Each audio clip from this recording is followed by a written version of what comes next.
बद्दुआ। Script, कथा एवं पटकथा, डॉक्टर नरेंद्र नाथ गुप्ता। एपिसोड 2।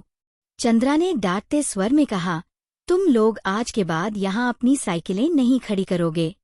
चंद्रा की डांट भरी बात सुनकर श्रवण, अमला, केटी और अर्जुन उसकी तरफ ताकने लगते हैं। आभा ने तनिक हैरानी से पूछा, क्यों दीदी, हम तो शुरू से ही यहीं अपनी साइकिलें खड़ी करते आ रहे हैं। चंद्रा ने तेज रोष भरे स्वर में कहा, जानकर अनजान बन रही है। मेरे भाई की व्हील चेयर को ग्राउंड फ्लोर पर चढ़ाने के काम आने वाले इस पटरे को उसने साइड में रखे लकड़ी के पटरे की तरफ इंगित किया। साइकिलें खड़ी होने से निकालने में परेशानी होती है। आभा बोली, लेकिन दीदी, वह पटरा तो उस तरफ रखा है, उसको निकालने के लिए काफी जगह है। चंद्रा ने तैश में चिल्लाकर कहा, एक बार कह दिया ना, साइकिलें यहाँ नहीं खड़ी होंगी, बस अभी के अभी यहाँ से हटाओ। केटी ने जरा गुस्से से कहा, ऐसे कैसे हटाए साइकिलें? आप कौन होती हैं हमें मना करने वाली? हमारे डैडी ने हमें यहीं पर साइकिलें खड़ी करने को कहा है, हम यहीं अपनी साइकिलें खड़ी करेंगे। आभा ने डांटने वाले स्वर में कहा, केटी, बड़ों से ऐसी बातें नहीं करनी चाहिए, चलो सॉरी बोलो। फिर वह श्रवण, अमला और अर्जुन से बोली, चलो तुम सभी अपनी अपनी साइकिलें पार्किंग की तरफ ले चलो, आज से हम वहीं अपनी अपनी साइकिलें खड़ी करेंगे। केटी ने कहा, मैं नहीं बोलती सॉरी वारी, न साइकिल खड़ी करती, मैं अभी अपने डैडी को बुला कर लाती हूँ। कहने के साथ वह तमक कर पैर पटकती हुई वहां से लिफ्ट की तरफ चली जाती है।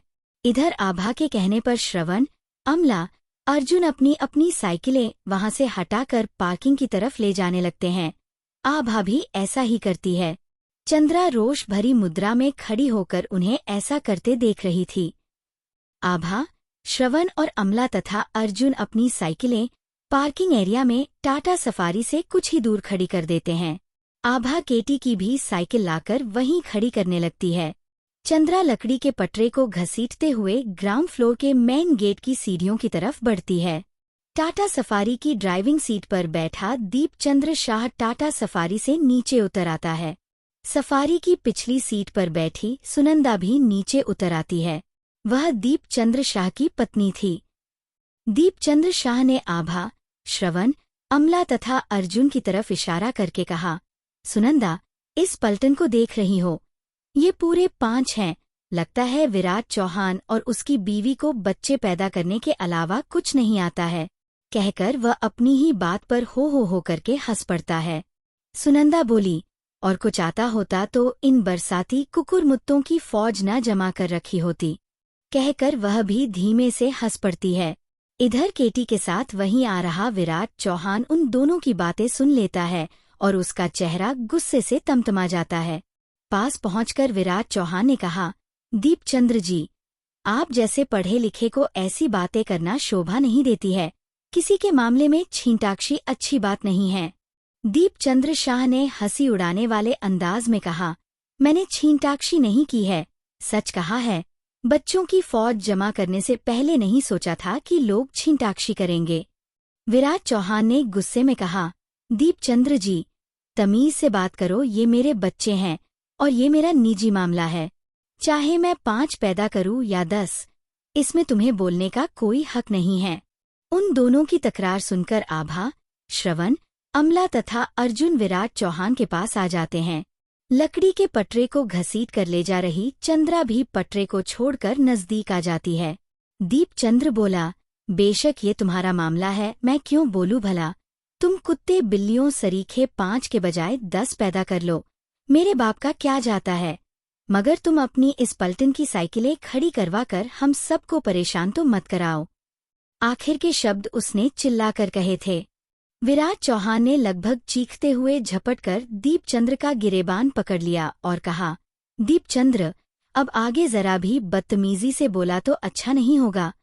तू भी एक लंगड़े बेटे का बाप है, उसको देखकर तुझे अक्ल नहीं आती कि किसी के बच्चों का मजाक नहीं उड़ाना चाहिए। विराट चौहान से अपना गिरेबान छुड़ाते हुए दीपचंद्र गुस्से से चिल्लाया, चौहान, तूने मेरे गिरेबान में हाथ डालकर मेरे बेटे को लंगड़ा बोलकर अच्छा नहीं किया। जानता नहीं कि मैं कौन हूँ, तुझे बख्शूंगा नहीं। मैं शिरडी के साईं बाबा का सच्चा भक्त हूँ। अभी अपनी पूरी फैमिली के साथ शिरडी से साईं नाथ के दर्शन करके लौट रहा हूँ। उधर टाटा सफारी में बैठा दीपचंद्र शाह का बेटा नकुल अपने को लंगड़ा संबोधित सुनकर अपाहिज होने के एहसास से सुबक सुबक कर रोने लगा था। सुनंदा चिल्लाई, चौहान, तूने मेरे बेटे को लंगड़ा बोला, तेरे मुंह में कीड़े पड़े, तेरे वो हाथ सड़गल जाएं जिन्होंने मेरे पति के गिरेबान को छुआ, तेरी इन कमीनी औलादों पर बिजली टूट पड़े। और हाथ नचा नचा कर वह जमाने भर की गालियों से विराट चौहान और उसके बच्चों को नवाजने लगी। चंद्रा ने गुस्से से लाल पीला होते हुए विराट चौहान के सामने आकर उसकी छाती पर हाथ ठोंक कर कहा, अंकल, तूने मेरे भाई को लंगड़ा कहा, मेरे पापा का गिरेबान पकड़ा। जिस भाई की आंखों में मैं आंसू का एक कतरा नहीं देख सकती, उसे ही तूने रुला दिया। वह देख कैसे बिलख बिलख कर रो रहा है। विराट चौहान बोला, बेटा, मैंने जानबूझकर तुम्हारे भाई को लंगड़ा नहीं बोला, वो तो तुम्हारे पापा के छींटाक्षी करने पर गुस्से में मेरे मुंह से निकल गया। अपनी इस गलती के लिए मैं तुम सबसे और तुम्हारे भाई से भी हाथ जोड़कर माफी मांगता हूँ। कहते हुए विराट चौहान ने अपने दोनों हाथ जोड़ लिए। चंद्रा ने विराट चौहान की छाती पर अपनी हथेली पटक पटक कर चिल्लाते हुए कहा, अंकल, तुझे माफी नहीं बद्दुआ मिलेगी। मैं साईं बाबा की सच्ची पुजारिन हूँ। जा, मैं तुझे ये बद्दुआ देती हूँ। आज से 21 दिन के भीतर तेरे 5 बच्चे अपाहिज होकर लंगड़े हो जाएंगे। ये मेरी बद्दुआ है। अगर ऐसा न हुआ तो मुझे साईं भक्त नहीं, एक ढोंगी, पाखंडी समझना।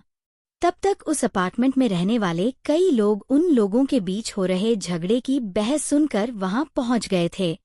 विराट चौहान कुछ बोलता कि उससे पहले उसकी बेटी आभा बोल पड़ी, डैड, ऐसे लोगों के मुंह लगने से अच्छा है चुप रहना, चलिए यहाँ से।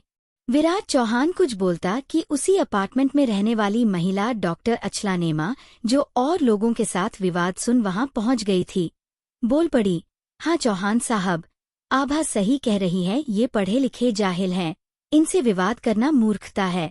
आप अपने बच्चों के साथ अपने फ्लैट में जाइए। डॉक्टर अचला नेमा की बात का वहां पहुंचे सभी लोगों ने समर्थन किया।